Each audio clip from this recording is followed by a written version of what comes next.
بسم اللہ الرحمن الرحیم۔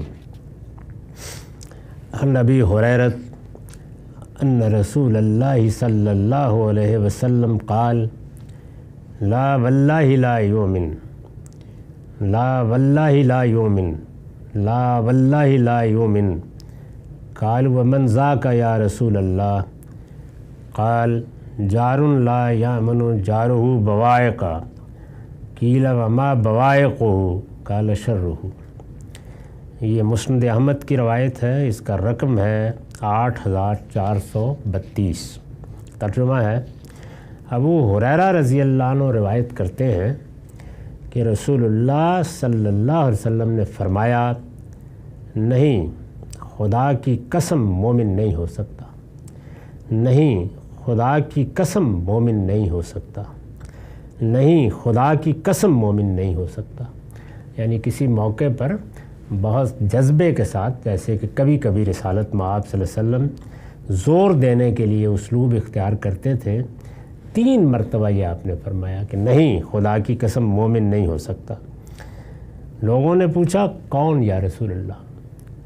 اس طرح کی بات ظاہر ہے دہرائی اسی لیے جاتی ہے کہ لوگ متوجہ ہو جائیں، انہیں اندازہ ہو کہ کوئی بڑی اہم بات ہے جو اس وقت کرنی پیش نظر ہے، اور سامنے مومنین بیٹھے ہوئے ہیں، ایمان لائے ہیں اور بڑی مشقت اٹھا کے ایمان لائے ہیں، اپنا پرانا مذہب دین چھوڑ کے کسی نئے دین کو ایک ایسی بستی میں اختیار کرنا جو قبائلی پس منظر رکھتی ہے، کوئی آسان کام نہیں ہوتا۔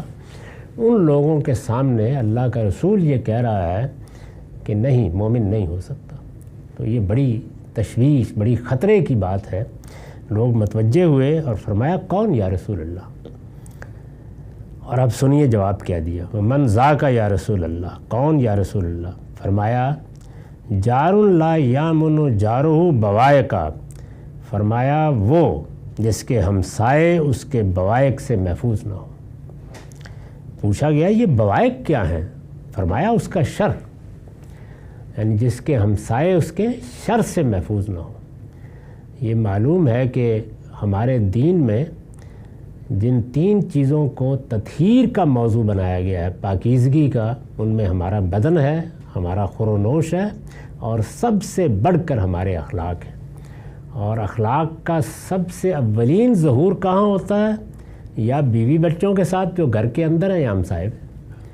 تو ہمسایوں کے بارے میں یہ ارشاد فرمایا کہ تمہاری طرف سے ان کو خیر پہنچنا چاہیے، ان کو امن ملنا چاہیے، ان کے ساتھ تمہارا رویہ، تمہارا سلوک دستور کے مطابق اور شرفا کا ہونا چاہیے۔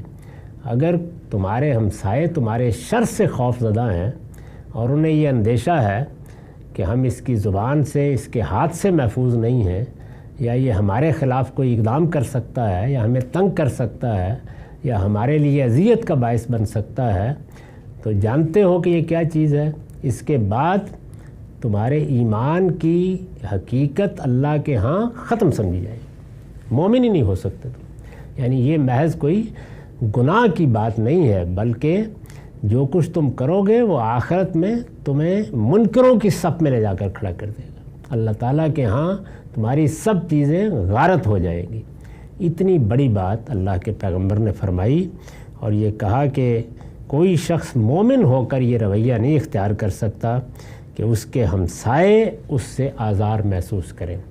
اس میں ظاہر ہے کہ بہت سی چیزیں ہیں جن میں کچھ باتیں تو وہ ہیں کہ جو آخری انتہا میں زیادتی بن جاتی ہیں، یعنی ہمسایہ آپ کے مقدمات کا ہدف بن جائے، آپ ہمسائے کی کوئی چیز چھین لیں، آپ اس کی زمین کے کسی حصے پر قبضہ کر لیں، آپ کسی موقع کے اوپر اینٹ پتھر جا ماریں، یہ تو آخری درجے کی چیزیں ہیں۔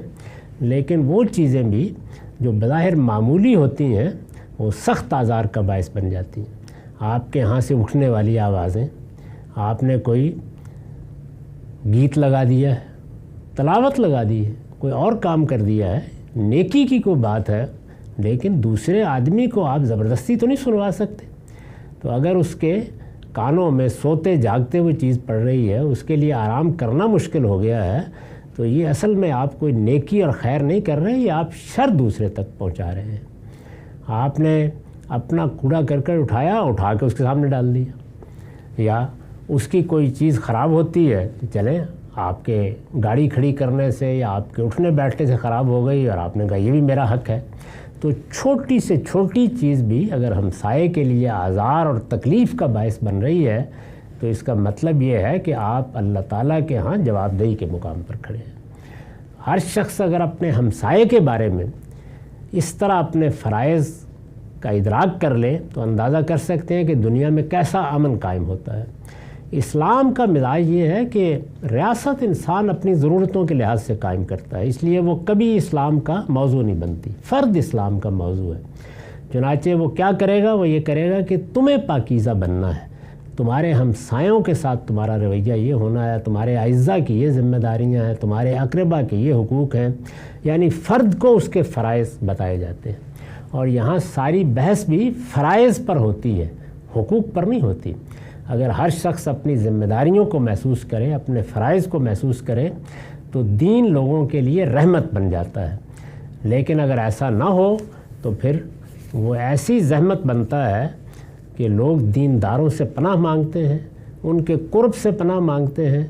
وہ مسجد کے قریب جا کر گھر لینے کی خواہش کے بجائے اس سے کہیں دور بھاگنے کی خواہش کرنے لگ جاتے ہیں. یہ اس کا نتیجہ نکلتا ہے. تو یہاں جس شخص نے بھی کسی ہمسائے کو تنگ کیا یا اس کی طرف کوئی اس کا شر ممتد ہوا، اس کو متنبہ رہنا چاہیے کہ اللہ کے رسول نے کتنی سخت تنبیہ کی ہے. یہ نہیں کہا کہ یہ گناہ ہے، یہ نہیں کہا یہ بری بات ہے. فرمایا وہ شخص جس کے شر سے اس کے ہمسائے محفوظ نہیں ہے وہ مومن ہی نہیں ہو سکتا، اور خدا کی قسم مومن نہیں ہو سکتا. یہ کسی مولوی صاحب کا بیان نہیں ہے، کسی صوفی کا بیان نہیں ہے، خدا کے پیغمبر کی ہدایت ہے. اس پر میں نے لکھا ہے کہ یعنی مومن ہو کر وہ رویہ نہیں اختیار کر سکتا. یہ مطلب ہے اس کا جو آگے بیان ہوا ہے. اس لیے کہ ایمان و اسلام کی حقیقت ہی تواضع اور فروتنی ہے. ایمان اور اسلام کیا چیز ہے؟ یہ اصل میں انسان کے جھک جانے کا نام ہے.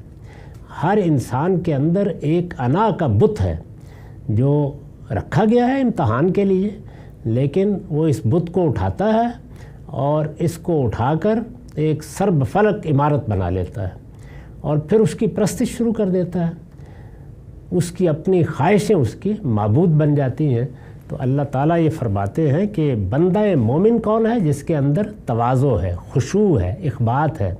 یہ خشوع، خضوع، اخبات، تواضع، یہ سب لفظ قرآن میں ایمان والوں کے لیے بیان ہوئے ہیں، اور اس میں ان کی باطنی کیفیت کو واضح کیا گیا ہے کہ ایک بندہ مومن کے نہ باطن میں تکبر ہوتا ہے نہ اس کے ظاہر میں کبھی یہ چیز آتی ہے.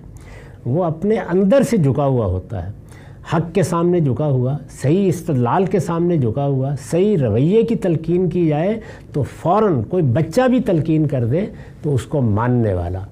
انا کی بنیاد پر وہ کبھی بات نہیں کرتا. اور یہ تواضع اور فروتنی یہ اسلام کی حقیقت ہے. اسلام کی حقیقت کیا ہے؟ عبدیت. اور عبدیت کیا ہے؟ الخضوع والتذلل، یعنی بندے کا اپنے باطن میں اپنے پروردگار کے سامنے اپنے آپ کو ڈال دینا، جھک جانا. یہی وہ جھکاؤ ہے جو اگر انسان میں پیدا ہو جائے تو پھر یہ ہو نہیں سکتا کہ اس کے گرد و پیش میں کوئی شر پھیلے. پھر وہ محبت کا علمبردار ہوتا ہے، وہ کبھی رد عمل کا اظہار نہیں کرتا، وہ لوگوں کے ساتھ خیر کا علمبردار بنتا ہے. خیر خواہی ہی، جس کو رسول اللہ نے فرمایا کہ الدین والنصیحہ، یہی اس کا موٹو ہوتا ہے. وہ اسی چیز کو لے کے چلتا ہے کہ میں تو خیر خواہ ہوں. اور دیکھیے وہ جو روایت ہے خیر خواہی جس میں بیان ہوئی ہے، اس میں کیا کہا ہے؟ اس میں یہ کہا کہ الدین والنصیحہ، دین خیر خواہی ہے، اللہ کی، اللہ کے رسول کی، مسلمانوں کی حکومت اور اس کے ذمہ داروں کی، تمام مسلمانوں کی. خیر خواہی کے جذبے کے ساتھ جینے والا انسان ہی سچا مومن ہے، اور یہی حقیقت اس میں بیان کی گئی ہے. چنانچہ میں نے واضح کیا ہے کہ اس کے ساتھ، یعنی اس ایمان کے ساتھ، یہ جو حقیقی ایمان ہے جو اندر سے اس طرح پیدا ہوتا ہے اور انسان کی انا کو ختم کر کے اس کو خدا کے سامنے جھکا دیتا ہے، اس کے ساتھ کسی شخص سے یہ توقع نہیں ہو سکتی کہ وہ دوسروں کے لیے باعث آزار ہوگا، دوسروں کو کوئی اذیت پہنچائے گا، کوئی نقصان پہنچائے گا، ان کے ساتھ کوئی زیادتی کرے گا. یہ کسی مومن سے متوقع ہی نہیں ہو سکتا، یہ ہونا ہی نہیں چاہیے. یعنی کسی آدمی کا یہ تعارف کہ میں ایمان لے آیا ہوں، یہ اصل میں یہ اعلان ہے کہ اب ساری دنیا مجھ سے مامون ہے، امن میں۔ اسی کو ایک دوسری جگہ اس طرح بیان کیا ہے کہ مسلمان وہ ہوتا ہے جس کی ہاتھ اور زبان سے دوسرے انسان محفوظ رہیں۔ تو یہی چیز ایمان کا وہ ظہور ہے جو دنیا والوں کے لیے ہوتا ہے، یعنی ایمان کا اولین ظہور نماز ہے، وہ اللہ کے ساتھ بندے کو متعلق کرتی ہے اور اس کو یاد دہانی کراتی ہے کہ تم وہ انسان ہو جس کو اپنی انا خدا کے سامنے ڈال دینی ہے، اور پھر بندوں کے ساتھ اس کا یہ رویہ ہے وجود میں آتا ہے۔ اس کو حضور نے بیان فرمایا۔ وآخر دعوانا الحمدللہ۔